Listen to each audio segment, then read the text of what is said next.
The Char Man of San Antonio Creek. San Antonio Creek, nestled in the hills of Ojai, California, has long been a picturesque and serene escape from the bustling life of Los Angeles. Yet, as beautiful as it seems during the day, at night the air grows thick with a sense of foreboding. Locals have long whispered of a dark presence that lurks along the banks, a presence known as the Char Man. The story begins decades ago when the San Antonio Creek area was devastated by a raging wildfire. The blaze tore through the forest, consuming everything in its path. Homes were reduced to ash, and the green hillsides turned black. Among the many victims of the inferno was a man who lived with his father in a small, isolated cabin deep in the woods. Trapped by the relentless flames, the father and son were horribly burned as they tried to escape. The son survived, but the fire had changed him. His skin was charred and cracked, and his hair singed away, leaving him unrecognizable. He was found days later, wandering aimlessly along the scorched creek bed, his body blackened and smoking. But it wasn't just his appearance that had changed, the horror of that night had twisted his mind.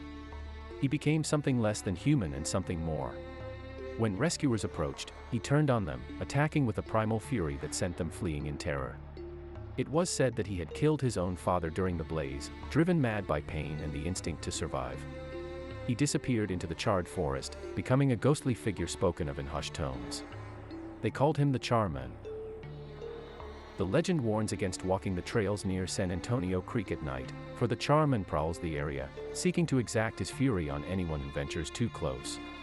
Some say he is looking for his next victim, others believe he is searching for his father, doomed to wander forever, lost in his rage and agony. He is often described as a burnt silhouette, his eyes glowing like embers in the dark. The stench of burnt flesh lingers wherever he passes, and the crackling sound of his movements echoes like dry leaves underfoot. They say if you hear his rasping breath behind you, it's already too late. One late October evening, a group of 4 college students decided to explore the area for themselves. They had heard the tales, of course, but none of them believed in ghosts or curses. It was all just folklore, a spooky story to keep people from trespassing in the woods.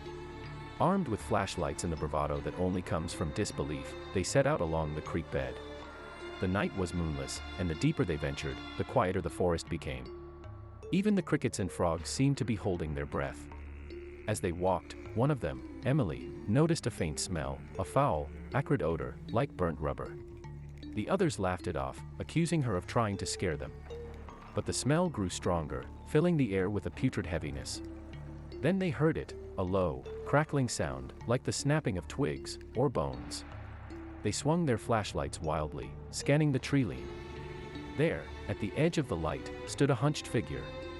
His skin was blistered and black, the texture of scorched bark. His head cocked at an unnatural angle, and his body seemed to shimmer with residual heat, smoke rising in thin tendrils from his shoulders.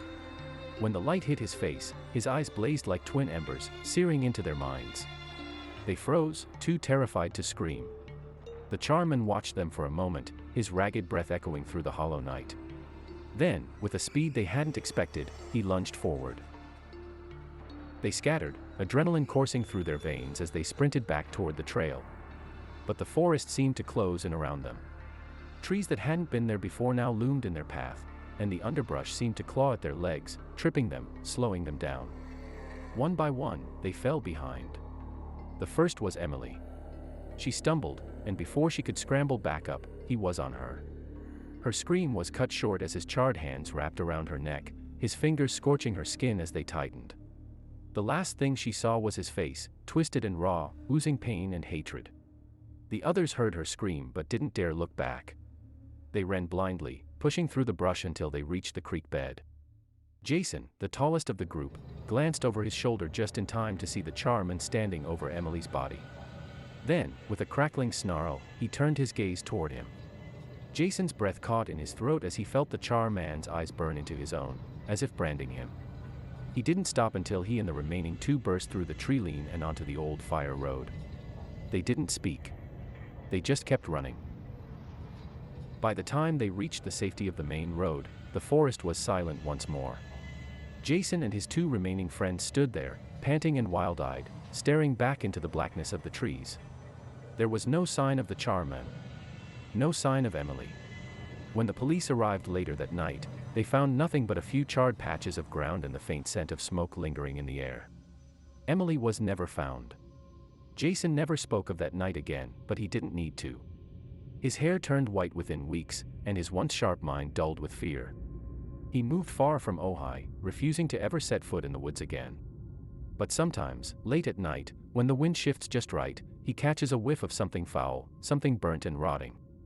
And in his dreams, he sees the Char Man's eyes, glowing red in the darkness, watching, waiting. Because the Char Man doesn't forget. And he doesn't forgive.